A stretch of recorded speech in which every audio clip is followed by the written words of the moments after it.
আপোনাক শুভৰাত্ৰি জনালো। আপোনাক মই এটি কথা সুধিব বিচাৰিছো। আপোনাৰ অভিনয় চাই অসমৰ জনগণে বহুত সুখী হৈছে, তাৰ মাজতে বহুত জনগণ বিতৰ্কত সোমাইছে। আপোনাক লৈ বহুত সমালোচনা কৰে। আপোনাক মই এটা সুধিবলৈ এইটো প্ৰশ্ন হৈছে, আপুনি মতা মানুহ হৈ কিয় মাইকী অভিনয় কৰে? তুমি ধুনীয়া প্ৰশ্ন এটা সুধিছা, কিন্তু প্ৰশ্নটোৰ উত্তৰ চিধা চিধি ক'ব নোৱাৰি, ডাইৰেক্ট কৈ দিব নোৱাৰি। যেতিয়া শ্ৰীকৃষ্ণই মোহিনীটোক লৈছিল, শিৱক কি কৰিছিলে? উলংঘন কৰি দিছিলে।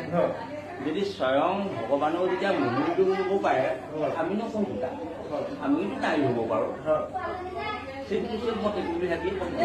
আপুনি যিটো কথা কৈছে শুদ্ধ কথা। আজি এখন ভাওনা বা এখন থিয়েটাৰ মতা মানুহৰ কেতিয়াবা অভিনয় মাইকী কৰিব পাৰে, সেইটো বেয়া পোৱা নহয়। কিন্তু আপোনাৰ যিখিনি অভিনয়, সেই অভিনয় দিনে কেতিয়াবা মহিলাক শালীনতা নষ্ট কৰে। আপোনাৰ যিবিলাক ধৰং গৰম এইবিলাক মানে বেয়া দেখে। আপোনাক মই এটা কথা কওঁ, আপোনাৰ এই অভিনয় দেখি বা অভিনয় পোৱা দেখি আপোনাৰ পৰিয়ালৰ প্ৰধানকৈ ৱাইফ মানে সহধৰ্মী মানে পত্নী কেতিয়াবা অসন্তুষ্টি প্ৰকাশ কৰিছে নে? মোক মই যিটো অভিনয় লেডিছৰ অভিনয় কৰিছো, তোমালোকে দেখিছাই ইনষ্টাগ্ৰাম ফেচবুক এইবিলাকত যে লেংটা লেংটি হৈ একেবাৰে পৰ্বত পাহাৰ দেখুৱাই মানুহবিলাকে ছোৱালীবিলাকে ভিডিঅ' বনাইছে, সেইটো অশ্লীলতা হৈছে না? এক নম্বৰ।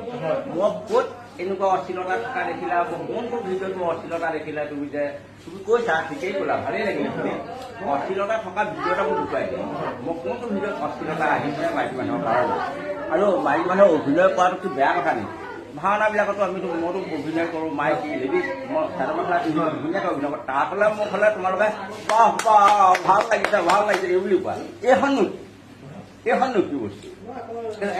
একে অভিনয় সকলোতে সেইটো।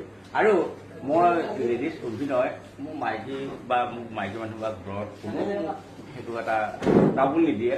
তাৰমানে কি হয়, মই সদায় জমনি কৰি থকা মানুহ, মই ফূৰ্তি কৰি ভাল পাওঁ, সদায় বিন্দাস আনন্দ কৰি থাকোঁ। এতিয়া এইহেন বয়সতো মই আনন্দ কৰি ভাল পাওঁ। সেয়েহে মোৰ ঘৰৰ মানুহে সদায় মোক আগবঢ়াইহে দিয়ে। আৰু মোৰ ল'ৰা আছে, ল'ৰাইও কয় এনেকৈ কৰকচোন তেনেকৈ কৰকচোন। সেইটো উৎসাহ দিয়াৰ কাৰণে আমাৰ অসমৰ ৰাইজক আমি এটাই অনুৰোধ কৰোঁ, অভিনয় সদায় অভিনয়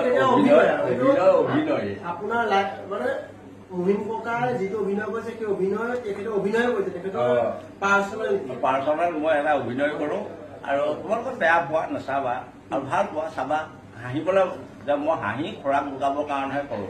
হাঁহিলে মানুহৰ স্বাস্থ্যৰ পক্ষে ভাল আৰু বহুত ভাল বুলি আমাৰ ডক্টৰবিলাকে কয়েই। সদায় হাঁহি মাতি থাকিব লাগে। আৰু টেনচন লৈ মানুহ থাকিলে সেইবিলাক বেয়া, টেনচনে মানুহক বেমাৰী কৰে। সেইকাৰণে মই কোনো টেনচন নলওঁ। আজি পৰ্যন্ত মোৰ তেনেকৈ অসুখো হোৱা নাই, আজিলৈকে মোৰ ধুনীয়া